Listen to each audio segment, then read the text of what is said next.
is over. I'm not even here. How's everyone doing? We're going to do a bunch of the problems. We'll start taking some notes on this. 233, chapter 16. What's up, Steven? What you working on? Do you have one of the problems here? Excuse me. Drinking my last squirt. Drink. Last one. Last drink. This is it. No more of these. Nothing like putting a bunch of sodas in your office because you're like, well, I gotta drink them. I'm not spending money at least. One problem solved. Okay. Chapter 16. Which of the following are true? Yeah! Which one are you on it? We've done the full homework. We did the full homework yesterday. So we could do that. I do have yesterday's video. We did the full homework. And a lot of the quiz questions are similar. Like this one right here. Very similar. Oh, no. Oh, Mubot voice ended class with, this is amazing. What's up, randomized? Oh, no. Let's re-timestamp this. No one will ever hear that part of the video now. Totally, no one will ever click to this timestamp now. You weren't going to tell me. That would have been crazy if the whole stream had been that. Okay, so right here, which of the following are true? Explain briefly. A p-value of 0.01 means that the null is false. Well, researchers get to decide at what point they reject. Classically, we reject at 0.05. So this probably means the null, we would reject the null. It doesn't mean the null is false. It means we reject it. And we choose to reject it. So the p-value, whether a p-value provides evidence against the null depends on the alpha level. That is true. The p-value provides evidence against the null, but it does not show it's false. That is, it's, the way they're phrasing it, this might actually get me, I might lose, but we'll find out. The second one right here, a p-value of 0.01 means that the null has a 0.01 chance of occurring. No, it's our results have a 0.01. The p-value is the probability of our results. So it's p-value is not the probability that the null is true. It's the probability of our results given the null is true. A p-value of 0.01 is evidence against the null. Well, it depends on the alpha level. So this one is the one that it depends on the alpha level. As long as we're using an alpha like 0.05, 0.02. Usually we use 0.05, then 0.01 would be evidence against the null. P-value of 0.01 means we should definitely reject the null. Wait a minute. So now I'm wondering, because this one is going to be whether a p-value provides enough evidence to reject the null depends on the alpha level, which basically is that I'm worried. I'm worried. I knew it. Is it the first one? Whether a p-value... What did I do wrong? A p-value of 0.01 is evidence against the null. I think that one's right. The p-value provides evidence... The p-value provides evidence for the null. No. P-values provide evidence for the alternative. The p-value proves no. So this one has to be true, right? Oh, it is evidence against the null. Is it sufficient evidence? I got these right yesterday. They're saying it is evidence against the null, but whether it provides sufficient evidence to reject the null depends on the alpha level. Like, I bet you could... Yeah, I know, right? Good to see you there. I bet you could catch a statistician on that one. I did them all correct yesterday. Let's do this one right here. The wording. Chapter 16 quiz. You get to see the right answers. Which of the following are true? We got this one. Ready? If the null hypothesis is true, you'll get a high p-value. Not always. Not always. So the p-value is about the data, not the hypothesis. It is likely that you'll get a reasonably high p-value, but it's not guaranteed. I don't know if I've done this one. That's interesting. I agree. If the null hypothesis is true, you probably won't reject the null. You could make a type 1 error where the null is true and you reject it. If the null hypothesis is true, a p-value of 0.01 would occur 1% of the time. Yeah, that's what it means. That is literally what the p-value means, that your results would occur 1% of the time. So you get a p-value of 0.01 1% of the time if the null is true, because the p-value is the probability of our results or results from our stream given the null is true. So that's as true can be. A p-value of 0.90 means the null hypothesis has a good chance of being true. It's not really phrased that way. You would say what we observed was likely, because the p-value is the probability of your results. So what you observed was likely given the null is true. So the p-value says nothing about the null. The p-value says nothing about the probability that the null hypothesis is true. Whether a p-value provides... No. The way they're phrasing it, the p-value says nothing about the probability that the null is true. The p-value means that the null has a good chance of being... No, so it's going to be this one. A p-value of 0.90 is strong evidence that the null hypothesis is true. We don't really do evidence for the null being true. There's evidence for the alternative. so you wouldn't say we have evidence for the null. I don't think they're going to go with that. So the p-value 0.90 is insufficient evidence for the alternative. So whether a p-value provides evidence for the null, nope. The p-value provides strong evidence, no. The p-value solely provides no evidence that it's false. That's a better way of phrasing it. Really? What is wrong with me today? What is wrong? What is wrong with me? Oh, it's this one. Okay. If the null hypothesis is true, a result, a p-value of 0.01 will occur about 1% of the time. If the null hypothesis is true, then the small p-values are extremely true. If the null hypothesis is true, then a p-value... Wait, so what's the difference between this? If the null hypothesis is true, a p-value of 0.01 will occur about 1% of the time. If the null hypothesis is true, then a p-value of 0.01 will occur 0.01 or less. Is it really that or less? You got to be kidding me.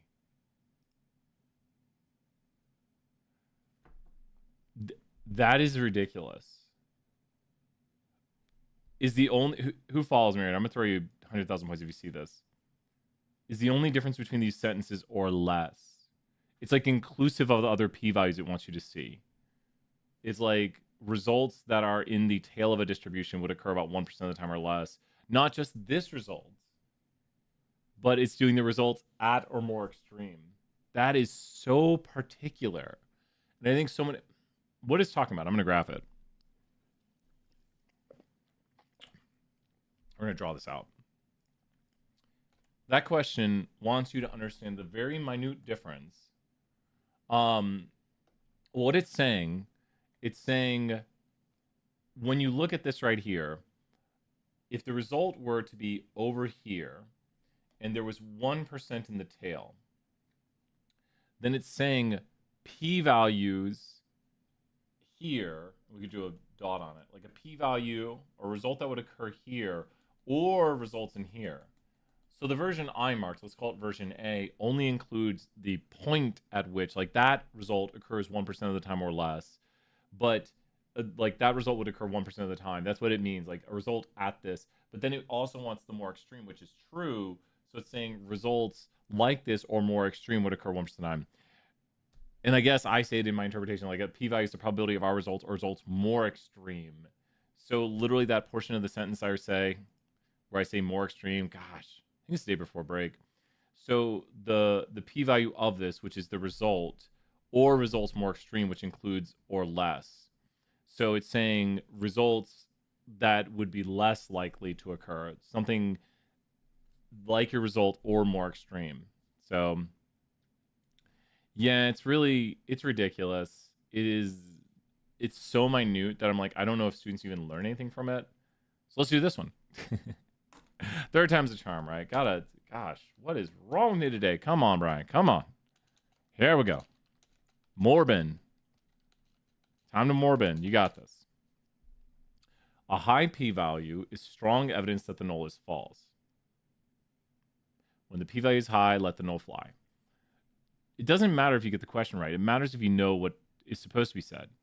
A high p-value would mean we do not reject the null, and so you would have insufficient evidence for the alternative. So the statement is false because a high p-value, we wouldn't say strong evidence that is true. The statement is false because a low p-value provides evidence that the null is false. Good. A very high p-value proves no. I need more of those little reminders. The p-value is high, just let it fly. If the p-value is high, just let it fly. Let the null fly, exactly. When the p-value is low, reject the null. A very low p-value proves that we don't prove things in stats. Prove is a bad word around here. So if you see prove, you know it's false. A very low p-value proves that the null is false. The statement is false because low p-values... No, we don't prove things. The statement is false because... The statement is false because a very low p-value only shows strong evidence that the null is false. True. That is true. I have no worries right now. A high p-value shows that the null hypothesis is true. It just shows that what we saw was likely given the null is true. Because p-values are the probability of our results or results from a stream had by random chance variation, given that null is true. So this is not horrible, but it's not quite accurate. So I don't want to mark true. A high p-value shows that the null hypothesis is true.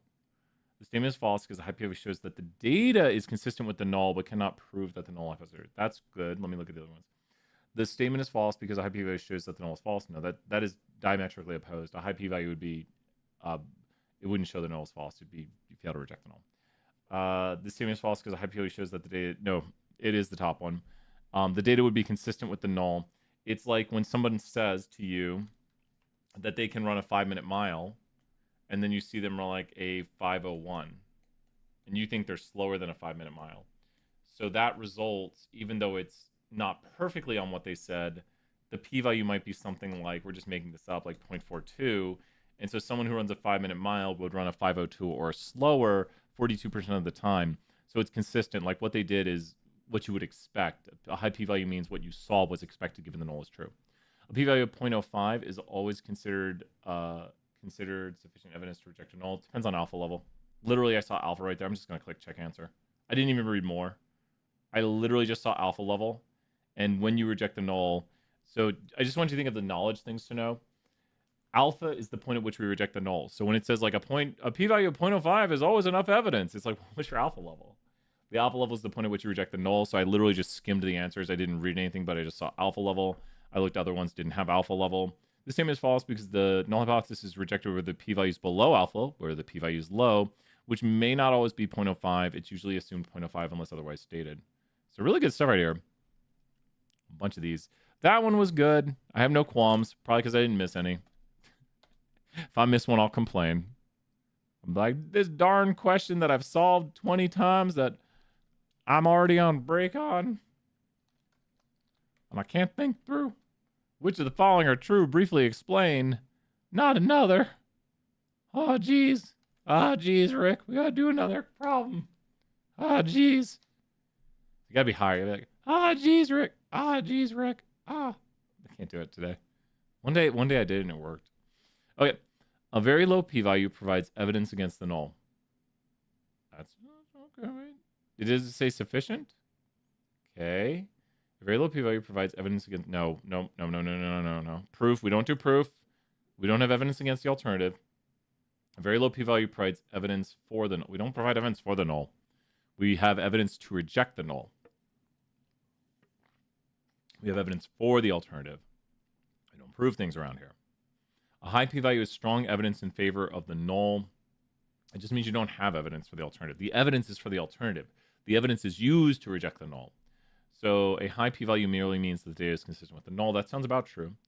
High p-value provides evidence against the null false. Whether p-value provides evidence for the null depends on the alpha level. The problem is this is true, but it's saying high, which we all would consider like 0.9 or something, 0.4 or whatever high. A p-value of 0.10 shows that the null hypothesis is true. Now, you don't show the null is true. It just means what you saw would occur about 10% of the time given the null is true. The p-value shows... No p-value ever shows that the null is true or false. It's not what p-values do. P-values say if your data was consistent with the null, like that person running a 501 would have a high p-value because when they run a 501, you're like, oh, well, that was very likely. Can you do it in a poll? Yeah, let's do that one next. You got it, Steven. Let's do it in a poll. Okay. If the null hypothesis is true, you can get a... You can't... No. You make a type 1 error. It is possible to reject the null when the null is true. In a type 1 error, the null is true and we reject it. This is very false. Is type 1 error in here? No. If the null hypothesis is true, wait, you will get a... Yeah, it'll occur this much. That's what a p-value is. It's the probability of getting this given the null is true. So that should be true. Yeah, you can get that. It'll occur 1 in 100 times given the null is true. That's what the p-value tells you. The probability of your results given the null is true. So it's possible to get that result. Okay, Steven, let's do it. A statistics professor. I'm one of those. I need to practice, though, apparently. In a poll. God, we got shit right here. Okay, are you ready? This is making a confidence interval. There's a Ben Folds song, Steven, called Steven's Last Night in Town. It's about this guy who... He would tell his friends like, oh, I'm gonna leave town, and they would throw this big party, and then you should listen to it. Steven's Last Night in Town, and then he wouldn't leave town. He'd be like, oh, I'm gonna leave town. They'd be like, oh, let's have a big party. They'd be like, woo! And then the next day be like, I'm not leaving town. And the chorus is, because everyone knows now that every night now is Steven's last night in town. It's a good song. Okay. So now let's do the problem.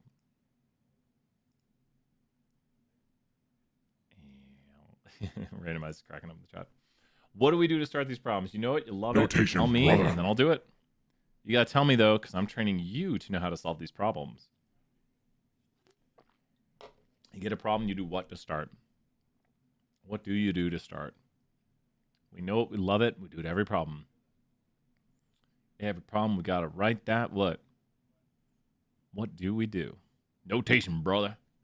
Notation, brother. So we have a sample size of this. We have a sample proportion of this. If we get the sample proportion, we can get the complement of the sample proportion right here. We just do 1 minus. So the sample proportion and the complement, we need to build a 95% conf interval, which has a classic z-score of 1.96. And now we've got it. P hat plus or minus z p hat q hat over n square root. And so we write the interval. So the interval is going to be the sample proportion of 0.57 plus or minus the z-score of 1.96 square root, and then 0.57, which is p hat, times 0.43, which is q hat, over 1400, and square root that quantity. So there it is. There is all the notation. We're going to solve out first for the standard error. The standard error is the following. There's the that's not the standard error yet. There it is. So that's the standard error, 0.013, which is the solve there. We're going to multiply by this to get the margin of error. That is the z statistic for the confidence interval. So it's 2.6%. So now that we saw it's 2.6, we can write 0.57 plus or minus 0.026. It does not want it. It wants it as a decimal. So we're just going to add and subtract this, which when you add and subtract, you get 0.0544, and I'm about to go off the screen, 0.0596. That should be good right there. I think is it. Yay! Our bunny looks to be doing well. That's really good right there.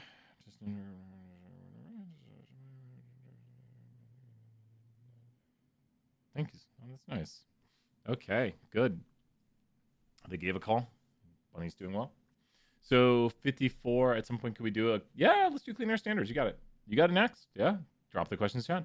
544, 596. As long as I've done my math correctly. And please, I love it when people correct me if I'm wrong. Or just in general. And so that's it. Because the margin of error was 0.026.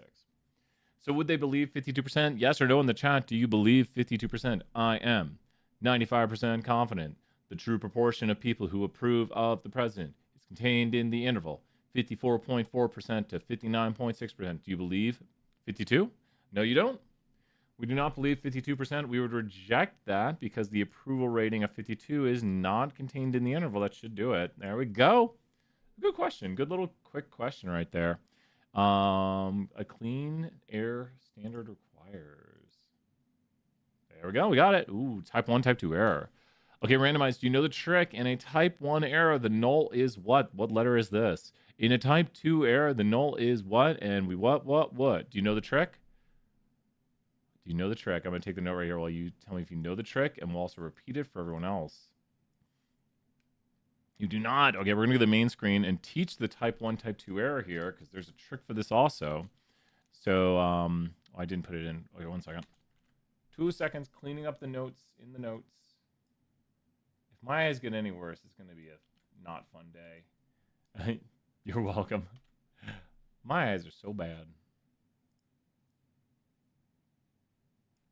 I've had 2 eye surgeries. People say, we know.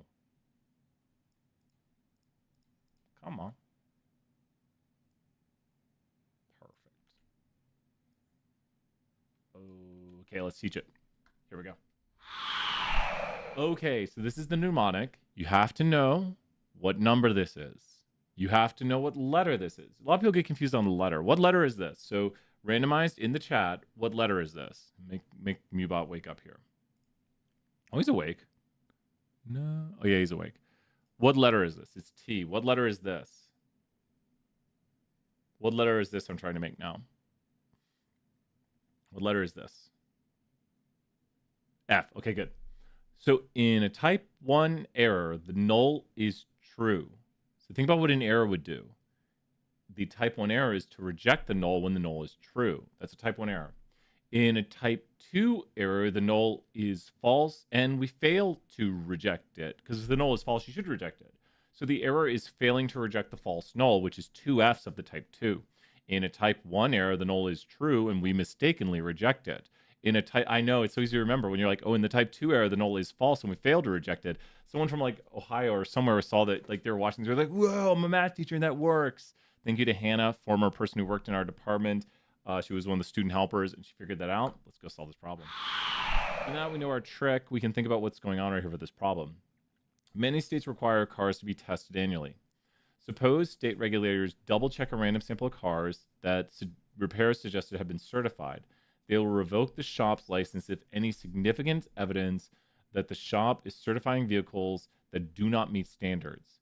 So they're looking for evidence standards are not met. What is the null? What do they believe about the shops till they have evidence? Till there's evidence, they believe what about the shops? They are what? So what do they believe about the shops? As they're looking for evidence, it literally says exactly. So we can think through a type 1, type 2 error. So standards are met until there's evidence, because the alternative is the evidence-based claim.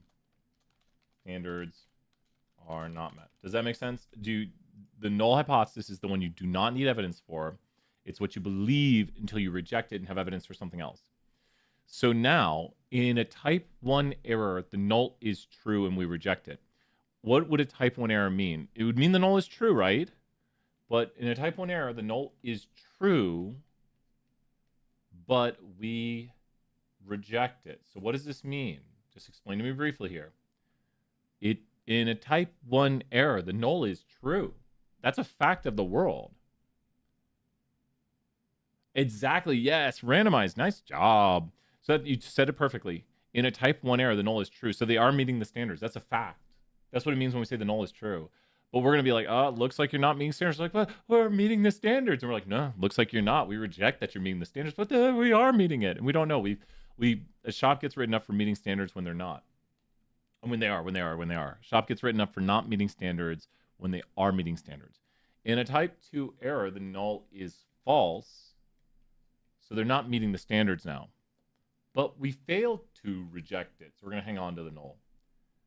So if the null is false, then they're not meeting standards. The null is false. They're not meeting standards. But this means they're getting away with it. They are not meeting standards, but we didn't catch it. Exactly, which might be the answer. In a type 1 error, the regulators revoke the shop's license when it's only certifying vehicles that meet standards, so they were doing it properly. Type 2 error, they do not revoke the license when it is certifying vehicles that don't meet standards. Which type of error would the shop owners consider more serious? Probably the type where they get their shop revoked, which would be a type 1 error. Because the null is true, they were meeting the standards. So it'd be a type 1 error, more serious because the owners would want to know. Because the owners does not want their license revoked. And then the type 2 error because they do not want faulty cars out there on the road. And there we go. Did that make more sense? I hope that helped with this question. It's once you know the tricks for it, type 1, type 2 error. Type 1 error, the null is true, and we reject it. Type 2 error, the null is false, and we fail to reject it. It gets a lot easier for these. Yeah, those can be tackled pretty quickly. You just got to write it down then and look at it and be like, okay, the null is true. They are meeting the standard, but we're going to reject that and say they're not meeting the standard. So we could do this one. Is this the spam filter one? So drop another one in chat if you want. This one, it's very similar. Very similar. Sometimes I do every question and no one watches the video. Won't be able to do them all today. Drop another one if you got it. Okay, spam filters try to sort out messages, and then we think about this. Probably, I would say, and it literally says it, the null is that an email is real. So they're looking for evidence of spam. Yeah, you got it right there, Sass. That's Penguin. Good to see you here. Can you do this? Yeah, we'll do one next. Let's do it. I'll do this one really quickly, though. We did the last one longer. Check out the previous one if you're wondering the steps. In a type 1 error, the null is true and we reject it. In a type 2 error, the null is false and we fail to reject it. Since the null is that the email is a good email, then a type 1 error would be rejecting it's a good email, and that would be we have evidence it's spam. What kind of error is when a real message gets put into junk? It would be a type 1 error because the null is true and we reject it. So literally, in a type 1 error, the null is true and we reject it. No, failed to reject it is that. And so that makes this one a type 2 error. In the type 2 error, the null is false and we failed to reject it. So type 2 error, the null is false, but the filter failed to reject it. So that would be when spam gets through because the null is false. It's not a good email, but we failed to reject that. Some filters allow their user to adjust a cutoff. So this is about statistical power, actually. Suppose your filter has a cutoff of 50 points, but you reset it to 60. Is this analogous to choosing a higher or lower value of alpha? So you're making it has to get more points now. How does the point thing work again? A higher point total provides evidence. So you're saying you need more evidence to reject the null. Okay. A higher point total provides evidence that the message may be spam. It'd be analogous to a lower alpha level, I believe, because you're saying you require more evidence. And more evidence, because it takes more evidence. It'd be lower alpha because it takes more evidence. Little worried, but not too much. What impact does this change in the cutoff value have in the chance of each type of error? So if you require more evidence, then you have a lower alpha because that is your alpha level. The degree of evidence is your alpha level. And it literally says lower alpha, and alpha is type 1 error.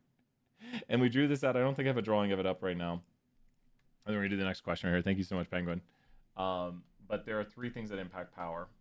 The 3 things that impact power are sample size, effect size, alpha. And if they go down, then power goes down. And power is 1 minus beta. And these increase beta, which beta is type 2 error. Type 2. And alpha is type 1 error. So beta is type 2 error, alpha is type 1 error. And so if alpha goes down, if alpha decreases, which it literally says lower alpha right there. So that decreases type 1 error, and type 2 error would have to increase. So check answers. Good, got it. Yeah, we got time. Let's do it, Steven. We're going to do the, could you do a statistics teacher, 1 two-tailed task? Good question. It starts out as a statistics teacher. We did that one yesterday right there. We did that one. Where's that statistics? Type error when the null is false and not rejected. Easy peasy. Type error when the null is true and rejected.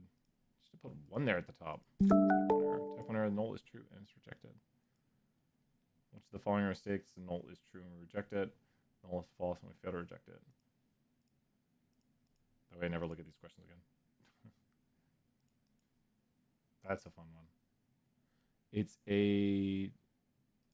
Tell me if I... how's it start? Did I see it already? If you can put the start of the question, or am I in the right chapter? Oh, we found it. Here we go. And then I think we have time for Stevens too. Yeah, we do have enough time. Okay, we found the question. It was the last question on the quiz. A statistics professor. That's me. Okay.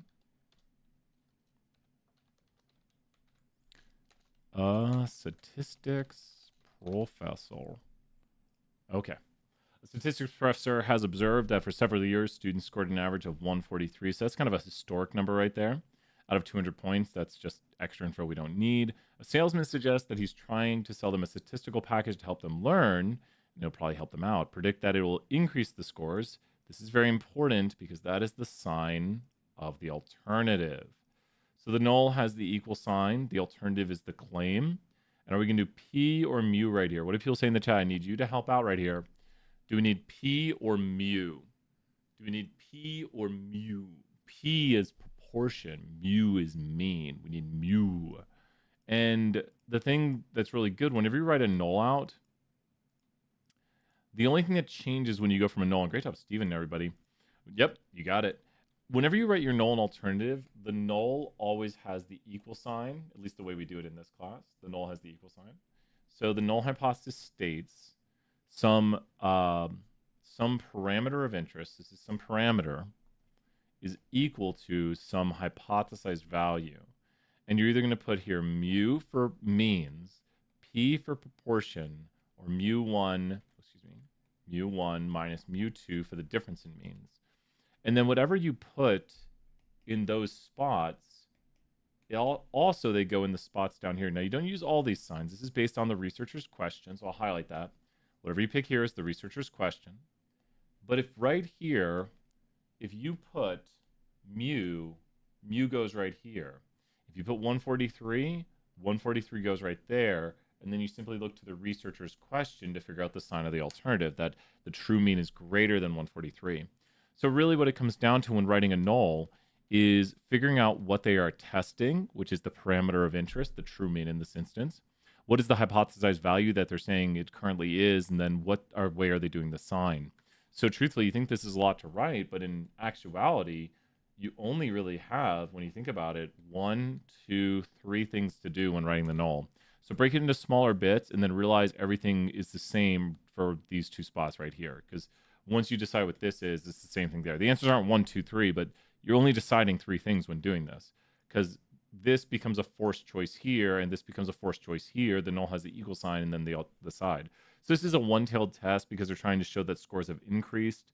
That's what a one-tailed test is. A two-tailed test is it could be different.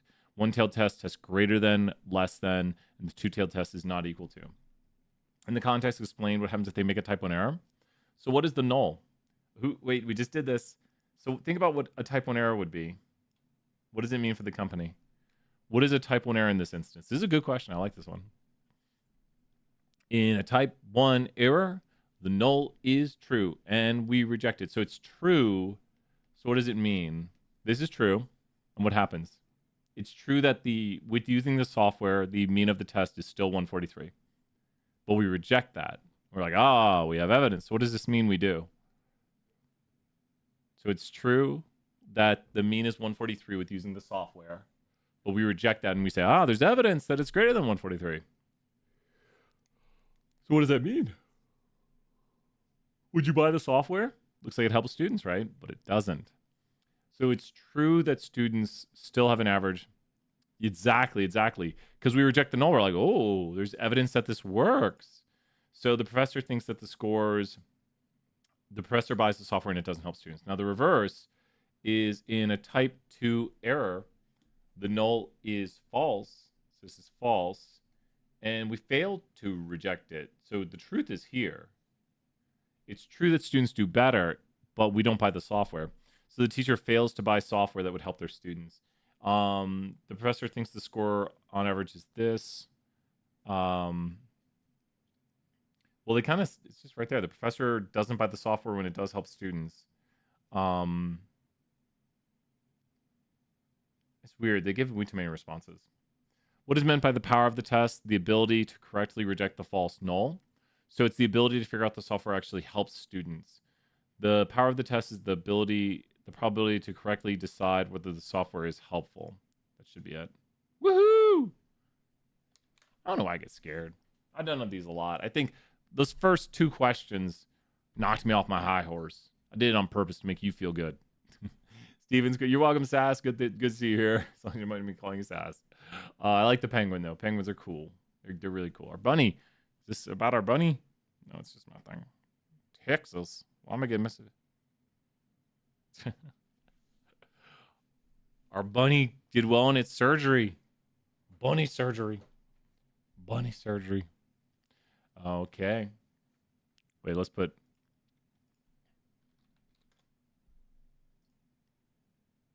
bunny. I'm going to put a picture of bunny on screen. Give me a sec. Then we're going to put a note in the video. Bunny. There, bunny. Then we'll do the last question here. There it is. Wait. Bunny. Thank you for clicking on the bunny. Check out some more questions. Bunny. This is Celeste. What's Celeste? It's a cute bunny. Okay, let's do this last question. The bunny's doing well. Bunny had her she got spayed today. So okay, she's doing well. A researcher developing scanners for hidden weapons. Let's go do this one. This is a type 1, type 2 error one if I ever heard it. Before lending money, that's type 1, type 2 error. We've done a lot of conditions. Look at all those conditions. Ooh, that one's a good one. It's in the videos. Oh, actually, this is the same one. This is good. The one we just saw is the exact same theory. A lot of these questions are just changes in wordings. This is a good question. We might be able to do the other one too. It's the same question, but worded differently. Okay, a researcher developing. Okay. So let's draw this one out. They have different ideas for alpha levels. You have to know what an alpha level is. An alpha level is the point at which we reject the null. So they made their decision using an alpha level equal to 0.025. They're questioning, what if we use alpha levels now? An alpha level equal to 0.20 and an alpha level of 0.01. Now, what did they do? They found that they were significantly better, which sounds like evidence. So what was the decision? Someone say it in the chat. At the 0.025 level of alpha, what was the decision regarding the null? So at the 0.025 level of alpha, they did what? Because they found evidence it was better at this alpha level. So what did they do? If you find evidence, that's for the alternative. So what did they do? They found significant evidence it was better at this alpha level here. So what did they do? What does that mean they did if they found significant evidence it was better at the 0.025 alpha level? I'll give it a moment more. I want someone to figure it out. Because they're saying we found significant evidence at the 0.025 alpha level. What does that mean they did? What does that mean they did? They found significant evidence at the 0.025 alpha level. If you find evidence that's for the alternative, that means you rejected the null. So if they rejected the null, what does that tell us? Can anyone tell me in the chat? If they rejected the null, what does that mean? If they rejected the null, what does that tell us? We now know a fact about what? What must be true? If they rejected the null, what do we know? If they rejected the null, what do we know? If they rejected the null, well, not that the alternative, we have evidence for the alternative. If they rejected the null, we know the p-value is less than alpha. Does that make sense? Does that one make sense right there? If they rejected the null, we know for certain the p-value is less than alpha. So the p-value has to be lower than 0.025. So if we use an alpha level of 0.20, would you reject the null, yes or no? Would you, think, because you're saying if we had set the bar up here, would you reject the null? Well, we know the p-value is down here somewhere. Yeah, you would, right? Perfect.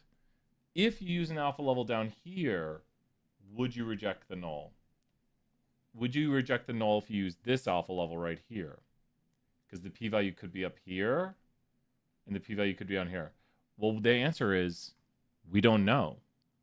Because if the p-value is up here in this range, the answer is no. But the p-value is here, the answer is yes. Because all we know is it's less than this value. Does that make sense? All we know it's less than 0.025.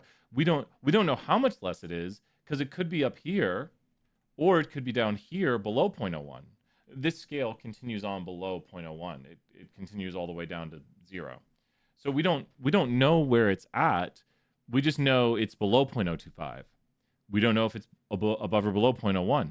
We do know that it's below 0.20 because it's below here. Does this logic make sense? That we know it has to be below 0.20 because it's below this one. So it has to be below the higher one.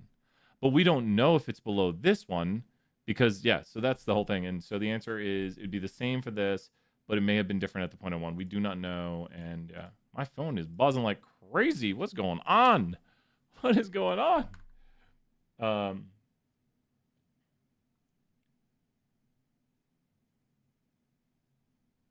see.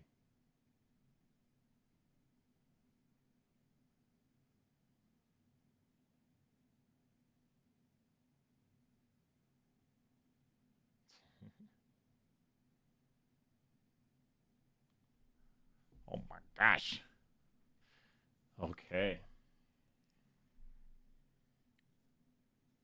Let's see. So this one's very similar. Let's see the environmentalists. Oh, it's so much fun.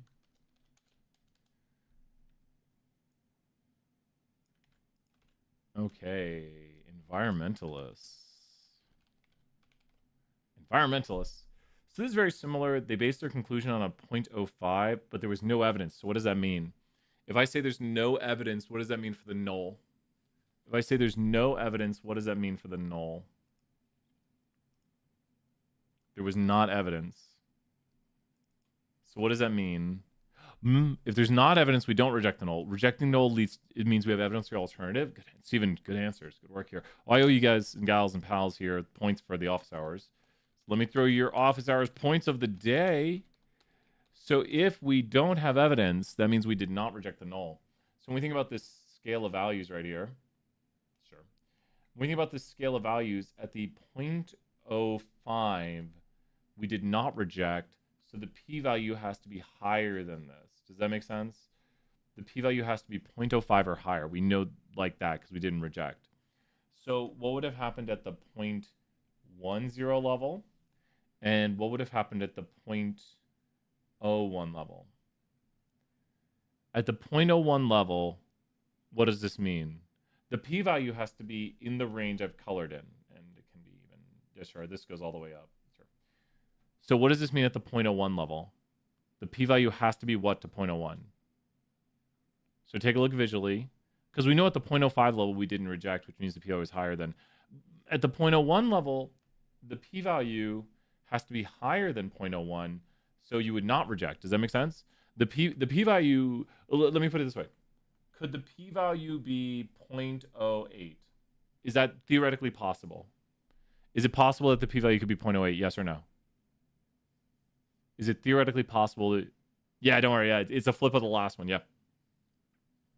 Is it theoretically possible, because we didn't reject at the 0.05, could the p-value be 0.08? Yes or no? Because we didn't reject at 0.05. Could it be 0.08? P-value high, just let the null fly.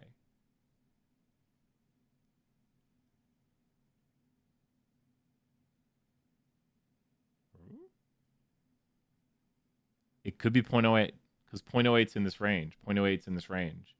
Could it be 0.03? No. Because if it was 0.03, we would reject the null. At the point, does that make sense, Stephen? Like if it was 0.03, we would have rejected the null, which is not what the question says. The question says we found no evidence, so the p-value has to be something above. It could be really high. It could be like 0.14. So the p-value could be up here, even above. So that means we might not reject the null at the 0.10. We might reject the null at the 0.10, but we would make the same decision at 0.01 because the p-value has to be above 0.01. Is this making sense right here? When the p-value is higher than the alpha level, you fail to reject. So they'd reach the same conclusion at this level. We only know that the p-value is... No. We know it's greater than. At the decision... Since the... Did I mess it up? At the 0.10 level, they would reach the same conclusion only if the p-value was greater than... That's true. We only know that the p-value is greater than 0.05, so we can't say, but we know that it must be greater. Yeah, they literally all the logic's written out right there. Yeah. They wrote out everything. Well, I'm going to head off. I'm going to answer a call because it looks like fun stuff's going on. But until then, bye from everyone. Bye, Stephen. Good work. Bye.